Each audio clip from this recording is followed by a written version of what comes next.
Hi everyone, for this week's screencast, we will be talking about Google Docs.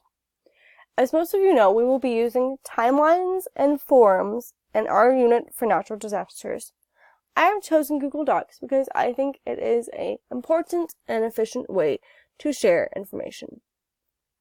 So first, we're going to start by clicking the blank document.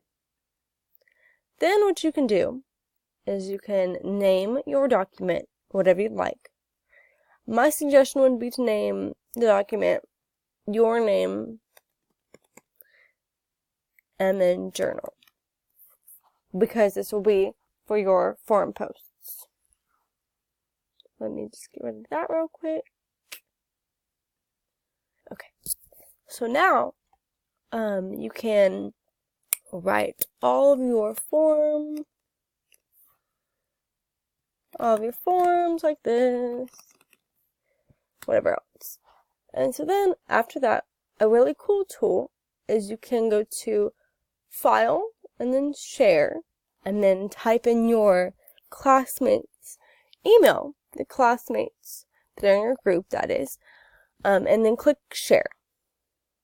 And so then they can see what you're seeing on your screen, and they can also edit your forms for grammatical errors and punctuation and everything like that.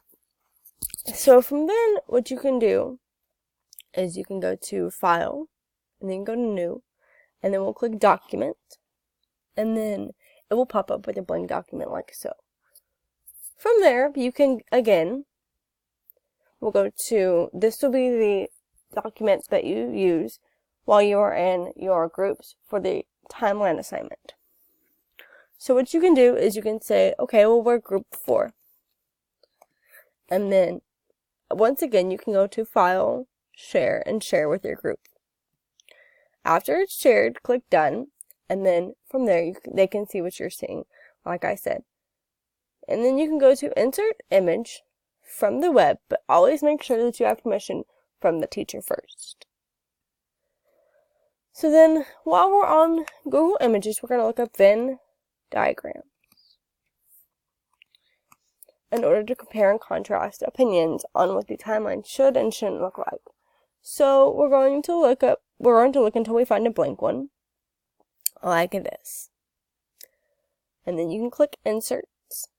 And then from there, what you can do is, after it's loaded, you can print a template for each of your group members to share and to compare and contrast, and then come back together as a group to come up with a decision on what your timeline should look like. Alright, boys and girls, that's all I have for today. Thank you so much. See you soon.